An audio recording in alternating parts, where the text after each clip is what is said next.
Good evening, friends. It is always a great pleasure to interact with you all. I hope you all are doing good.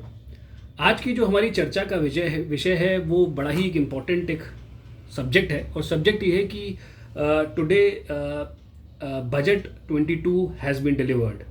The finance bill हम सभी के पास आ चुका है और इस finance bill का अगर अध्ययन हम जीएसटी पर्सपेक्टिव से आज हम लोग करेंगे और जीएसटी कानून में क्या क्या संशोधन प्रस्तावित किए गए हैं, प्रपोज किए गए हैं वित्त मंत्री जी द्वारा, तो उसमें एक विस्तार से एक चर्चा हम लोग आज करने वाले हैं। और इस जो बजट है उसमें मैं आपको बता दूं 19 संशोधन 19 changes have been made under the CGST act और 3 संशोधन आईजीएसटी एक्ट में करे गए हैं, यानी कि टोटल 22 संशोधन किए गए हैं। तो ये संशोधन हम में से प्रत्येक कारोबारी जो एक जीएसटी नंबर है और जीएसटी में काम करते हैं, आईटीसी लेते हैं, उन सभी प्रावधानों में कुछ महत्वपूर्ण संशोधन हुए हैं जो हमें समझना बेहद ही महत्वपूर्ण है, क्योंकि जो हमारे ऊपर जिम्मेदारी है, जो दायित्व है जीएसटी कानून में औपचारिकताएं पूरी करने का या जो लीगल प्रोविजंस हैं उनका जो दायरा है वो कई गुना ज़्यादा बढ़ाया गया है। और एज अ बायर यदि आप आईटीसी लेते हैं तो जो आपकी जो शर्तें हैं उनको बढ़ाया गया है। तो let's start with the clause by clause analysis और हम प्रयास करेंगे उसको ब्रीफ में समझने का क्या संशोधन हुआ है और उसके पीछे क्या कारण रहे हैं उस संशोधन के पीछे। पहला एक महत्वपूर्ण संशोधन जो हुआ है वो जीएसटी कानून में सेक्शन 16 सबसेक्शन 2 में हुआ है।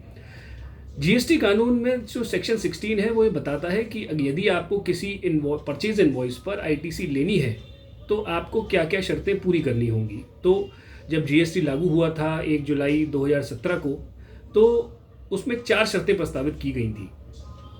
क्या थी वो 4 शर्तें? वो 4 शर्तें थी that the buyer should have a tax invoice, the buyer should have received the goods and services, the supplier must have paid the tax and the buyer must have filed the return। तो ये 4 शर्तों का पालन पिछले 4 वर्षों से कारोबारी कर रहे थे, लेकिन सरकार को ऐसा लगा कि ये शायद जो 4 शर्तें हैं वो पर्याप्त नहीं है, something else to be inserted. तो उन्होंने 1 जनवरी 2022 से एक नई शर्त 5th कंडीशन ये रखी कि जो इनवॉइस जिस पे कारोबारियों को आईटीसी लेनी है that invoice should be furnished by the supplier and it should be communicated to the recipient, यानी कि जो सप्लायर है उसने अपने जीएसटी R1 में उसको अपलोड किया हो और जो बायर है उसको अपने जीएसटी पोर्टल पे वो इनवॉइस रिफ्लेक्ट होना चाहिए। अब सरकार को दोबारा ये लगा कि कुछ ऐसे और शर्तें इसमें जोड़नी चाहिए जिससे जो फेक आईटीसी के मामले हैं उन पे लगाम लगाई जा सके। तो उन्होंने अब एक छठी एक कंडीशन और जोड़ी है। वो ये कहते हैं कि जो इनवॉइस आपको कम्युनिकेट हुआ है उस इनवॉइस से संबंधित जो सप्लायर ने की जो आईटीसी है वो प्रतिबंधित ना हो, वो रिस्ट्रिक्टेड ना हो। सेक्शन 38 में एक नया सेक्शन 38 ये लोग लेकर के आए हैं जिस पे मैं बात करूंगा अभी विस्तार से। लेकिन अभी सेक्शन 16 में आईटीसी से संबंधित जो एक नई छठी शर्त जोड़ी है वो ये जोड़ी है कि ये 5 शर्तें जो मैंने आपको बताई वो तो पूरी होनी ही चाहिए। छठी शर्त ये है कि जो आईटीसी में ले रहा हूँ जिस बिल पे वो रिस्ट्रिक्टेड आईटीसी नहीं होनी चाहिए, रिस्ट्रिक्टेड अंडर सेक्शन 38। अब मज़े की बात यह है कि जो सेक्शन 38 है उसका अगर आप अध्ययन करें तो उसमें भी 6 कंडीशन अलग से दी हुई हैं या 6 ऐसे केसेस दिए हुए हैं कि जो सप्लायर उन किसी भी 6 मामलों में यदि फुलफिल नहीं करता है तो आईटीसी फिर प्रतिबंधित होगी। तो कहने का मतलब ये है कि जो जिम्मेदारी एज अ बायर आप लोगों पे आईटीसी लेने की से संबंधित है उसका दायरा कई गुना बढ़ाया गया है। हमें अपने दिमाग में ये रखना पड़ेगा कि अब हमारे पास शर्तें जो 5 शर्तें हैं वो सेक्शन 16 में हैं और जो नई शर्त है उसमें 6 शर्तें और जोड़ के आई हैं, यानी कि टोटल 11 शर्तें हमें पूरी करनी है। हम आगे समझेंगे जब मैं सेक्शन 38 पे आऊँगा तो मैं बताऊँगा कि और क्या 6 कंडीशंस लगाई हैं। सेक्शन 16 में एक माइनर संशोधन और किया गया है and this is a very welcome amendment made in the finance bill, proposed in the finance bill. और ये है कि हम सभी जानते हैं कि किसी भी वित्तीय वर्ष में कोई आईटीसी यदि भूल से रह जाती है तो उसको लेने का समय जो है that is 6 months from the end of financial year, यानी कि जैसे मान लीजिए 2021 की कोई आईटीसी है तो उसको लेने का अंतिम समय जो हमारे पास कारोबारी के पास रहता था वो रहता था 20 अक्टूबर तक का। तो उस जो समय सीमा है उसको बढ़ाया गया है, उसको करीब 40 डेज से बढ़ाया गया है and now the time limit is 30 नवंबर। तो ये एक संशोधन हुआ है। तो करीब 40 दिन का अतिरिक्त समय अब कारोबारियों को दिया गया है कि किसी भी वित्तीय वर्ष से संबंधित यदि कोई बिल या आईटीसी रह जाती है तो उसका जो आईटीसी का क्रेडिट है वो क्लेम 30 नवंबर तक लिया जा सकता है। सो this is the first amendment, ये क्लॉज 99 में संशोधन हुआ है। दूसरा एक संशोधन हुआ है, महत्वपूर्ण संशोधन हुआ है सेक्शन 29 सबसेक्शन 2 में। सेक्शन 29 सबसेक्शन 2 बात करता है suo motu cancellation by the tax officer. Tax officer द्वारा किसी कारोबारी का पंजीयन निरस्त करने का जो एक प्रावधान है जीएसटी कानून में वो है, उसको थोड़ा सा मैं कहूँगा उसको अमेंड किया गया है। और पहले उसमें लिखा था कि यदि कोई मान लीजिए कॉम्पोजिशन डीलर है और वो लगातार 3 अपने रिटर्न्स फाइल नहीं करता है कॉन्जिक्यूटिवली, तो उसका रजिस्ट्रेशन सू मोटो कैंसिल कर दिया जाएगा विभागीय अधिकारी द्वारा। तो अब उन्होंने ये कहा है चूँकि कॉम्पोजिशन में there is no provision to file any quarterly return, तो अब उन्होंने कहा है कि अगर एनुअल रिटर्न जो GSTR 4 है जो वर्ष में एक बार जाता है, उसकी साल ख़त्म होने के 30 अप्रैल तक जाता है following the end of financial year, तो वो कहते हैं उसके भी 3 महीने बाद तक हम इंतज़ार करेंगे, यानी कि 31 जुलाई तक और इंतज़ार करेंगे। अगर 31 जुलाई तक यानी कि मान लीजिए कोई 21-22 का जो GSTR 4 है वो समाधान योजना के कारोबारियों को भरना है अप्रैल 2022 तक, 30 अप्रैल 2022 तक, तो उन्होंने संशोधन ये किया है। वो कहते हैं कि अगर मान लीजिए और 3 महीने यानी कि 31 जुलाई 2022 तक यदि वे भर देंगे तो देयर इज़ नो प्रॉब्लम, और अगर वो 31 जुलाई के बाद नहीं भरते हैं तो उनका जो रजिस्ट्रेशन है कॉम्पोजिशन डीलर का वो कैंसिल कर दिया जाएगा। इसी प्रकार जो नॉर्मल डीलर था उसके लिए प्रावधान ये था कि कॉन्जिक्यूटिवली अगर वो 6 रिटर्न नहीं भरेगा तो उसका रजिस्ट्रेशन कैंसिल कर दिया जाएगा। तो उस प्रोविज़न को भी अमेंड किया गया है और उस जो समय सीमा है उसको रिस्ट्रिक्ट तो अब ये लोग कर सकते हैं, because now they have provided कि वो 6 महीने ना होकर कुछ ऐसा समय होगा which may be prescribed later on by way of a rule. तो ये एक थोड़ा सा संशोधन इस सेक्शन 29 में किया गया है। फिर एक नेक्स्ट एक क्लॉज है, clause 101, and this talks about section 34(2). GST कानून में सेक्शन 34(2) बात करता है क्रेडिट नोट से संबंधित। सेक्शन 34(2) में जो क्रेडिट नोट किसी भी वर्ष से संबंधित बिक्री या सप्लाई से संबंधित जारी करना है तो उसके लिए 6 महीने का समय रहता है। यानी कि मान लीजिए आपको कोई 20-21 का क्रेडिट नोट है और वो जारी करना है तो उसके लिए 30 सितंबर तक का समय पहले जीएसटी कानून में प्रस्तावित था, जिसको अब उन्होंने बढ़ा दिया है और इसमें भी उन्होंने 40 दिन का अतिरिक्त समय दे दिया है। यानी कि अब उन्होंने ये कहा है कि किसी भी वित्तीय वर्ष का क्रेडिट नोट अगर आपको जारी करना पड़ रहा है तो वो आप जारी कर सकते हैं up till 30 November following the end of that financial year. तो ये एक संशोधन किया गया है। Now coming to the most important amendment of this finance bill which is propose under the GST law. अब एक नया सेक्शन 38 लेकर के आए हैं। पहले सेक्शन 38 बात करता था GSTR 2 से संबंधित। हम सभी को मालूम है कि GSTR 2 1, 2, 3 की जो प्रक्रिया है वो उसका क्रियान्वयन नहीं हो पाया किसी भी कारणवश, तो वो जो सेक्शन था सेक्शन 38 वो ऑब्सोलीट हो चुका था, तो उसको रिप्लेस किया गया है। और रिप्लेस करने में अब वो कहते हैं कि जो सेक्शन 38 अब बात ये करेगा कि communication of details of inward supplies and ITC to the buyer.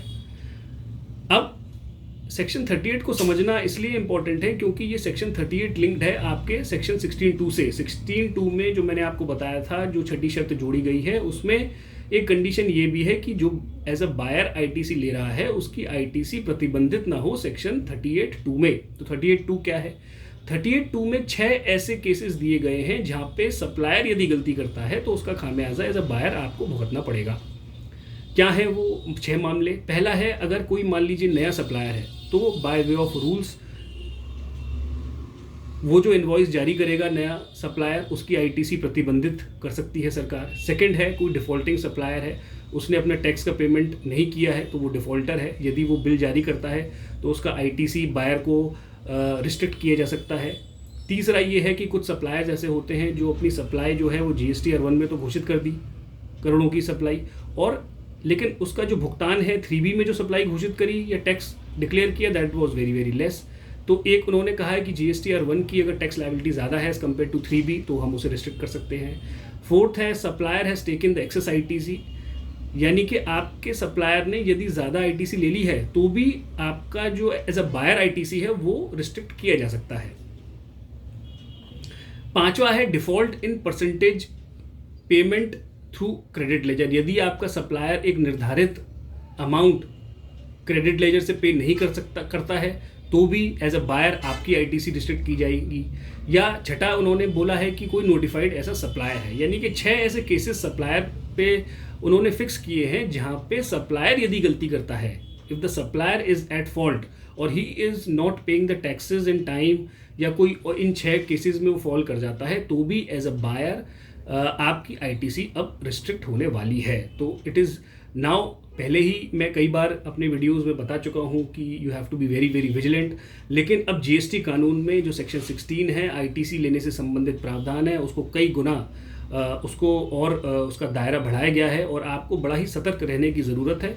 आप किसी भी नए कारोबारी, नए सप्लायर से यदि आप जुड़ेंगे तो आपको उसका केवाईसी करना, उसका सत्यापन करना कि वो जेन्युइन टैक्स पेयर है या नहीं, अब आपके लिए अनिवार्य हो गया है, क्योंकि अब कोई बचने का स्कोप नहीं है। हालांकि सरकार ये सब काम इसलिए कर रही है क्योंकि फेक इन्वॉइसेस के मामले लगातार हमारे सामने आते जा रहे हैं और इन पे कोई लगाम कसने के लिए ये प्रावधान बनाए गए हैं। लेकिन जो ईमानदार कारोबारी हैं उनके लिए भी अब इस टेस्ट से, इस जो क्रियान्वयन है उससे गुजरना होगा और उनको बड़ा ही सतर्क रहना पड़ेगा while taking the ITC.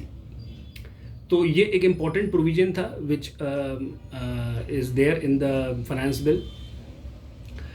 Next एक क्लॉज है, क्लॉज 110, और ये बात करता है इंटरेस्ट से संबंधित। अब देखिए, ब्याज की जो देयता है वो जीएसटी कानून में प्रिस्क्राइब थी और आईटीसी के संबंध में उन्होंने यह कहा था कि सेक्शन 50 है जो इंटरेस्ट की बात करता है, वो ये कहता है, सेक्शन 50 सबसेक्शन 3 जो बात करता था वो ये कहता था कि यदि किसी कारोबारी ने मैचिंग मिसमैचिंग जो प्रक्रिया का क्रियान्वयन नहीं हो पाया, उसके कारण यदि आईटीसी ज़्यादा ले ली है तो उस पर पेनल्टी और ब्याज की कार्रवाई बनती है। लेकिन कई उच्च न्यायालय के ऐसे मामले आए थे जहाँ पे उच्च न्यायालय ने बोला था कि केवल आईटीसी ज़्यादा लेने से कोई ब्याज और पेनल्टी का मामला नहीं बनता, जब तक मैं उस पैसे को यूटिलाइज नहीं कर लेता, उसका उपयोग नहीं कर लेता, तब तक कोई भी ब्याज की देयता या पेनल्टी की देयता नहीं बनती है। तो ऐसे 3 मामले आए थे। एक बिहार हाईकोर्ट का आया था कॉमर्शियल स्टील के मामले में, और 2 मद्रास हाईकोर्ट के मामले आए थे। One is in the case of F1 auto components का मामला आया था, और एक मामला था मानसरोवर मोटर्स प्राइवेट लिमिटेड का। तीनों ही मामलों में जो उच्च न्यायालय है, जो हाईकोर्ट है, उसने ये होल्ड किया था यदि कारोबारी ने गलती से ज़्यादा आईटीसी ले ली है लेकिन उसका यूटिलाइजेशन नहीं किया है तो there should not be any liability of interest and penalty. तो इसी हाईकोर्ट के जजमेंट्स का संज्ञान लेते हुए फाइनेंस बिल में जो इसका ख्याल रखा गया है कारोबारियों का, और अब ये जीएसटी कानून में ही सेक्शन 50 सबसेक्शन 3 में लिख दिया गया है कि यदि गलती से कोई कारोबारी अधिक आईटीसी ले लेता है लेकिन उसको यूटिलाइज नहीं करता तो उस पर कोई भी इंटरेस्ट की एप्लीकेबिलिटी नहीं बनेगी। So this is a very welcome change, very welcome which we were expecting. तो ये एक कारोबारियों के पक्ष में एक बड़ा ही इम्पोर्टेंट एक संशोधन हुआ है। दूसरा एक संशोधन ये हुआ है कि जब भी गलत आईटीसी का कोई मामला आता था तो विभाग जो है उस पे सेक्शन 50 सबसेक्शन 3 में जो इंटरेस्ट की डिमांड करता था वो डिमांड करता था एट द रेट ऑफ 24%, क्योंकि जो इस पे 2 नोटिफिकेशन थे। एक सीजीएसटी का नोटिफिकेशन था, नोटिफिकेशन नंबर 13/2017, और एक आईजीएसटी का नोटिफिकेशन था 6/2017, जहाँ पे जो रेट ऑफ इंटरेस्ट है दैट रेट्स वर प्रिस्क्राइब्ड। अब सेक्शन 50 सबसेक्शन 3 में जो रेट प्रिस्क्राइब थी वो 24% थी, जिसको घटाकर अब कर दिया गया है 18%। यानी कि अगर आप कोई आईटीसी गलत ले लेते हैं और उसको यूटिलाइज भी कर लेते हैं तो भी इन दैट केस इंटरेस्ट की जो देयता बनेगी, ब्याज की जो देयता बनेगी, that will be at the rate of 18%। और ये दोनों ही जो इंटरेस्ट के प्रावधान है सेक्शन 50 सबसेक्शन 3 और रेट ऑफ इंटरेस्ट का जो उन्होंने घटाया है 24% से 18% किया है, ये दोनों ही प्रावधान 1 जुलाई 2017 से लागू होने वाले हैं। तो जितने भी कारोबारी हैं, अगर आपको कोई ऐसा मामला है कि आपने त्रुटिवश, मानवीय त्रुटि के कारण या किसी अन्य कारण से ज़्यादा आईटीसी ले ली है, तो भी आपके ऊपर जो एप्लीकेबल इंटरेस्ट होगी दैट विल बी 18%। और अब जीएसटी कानून में 24% का स्लैब समाप्त कर दिया गया है इस फाइनेंस बिल 2022 से। So this was a very important beneficial amendment जो जीएसटी कानून में संशोधन करने का प्रपोजल एक फाइनेंस बिल से लिया गया है। So these were the important changes which have been brought in and in this budget, which I felt to bring to your kind notice. Individual जो टॉपिक्स हैं या इंडिविजुअल संशोधन किए गए हैं, I will make the separate videos on that, in extensive videos explaining the individual provisions. So this was the main amendments which have been made under the GST law in this Finance Bill 2022. So this was all from my side. Thank you and have a nice day. Thank you.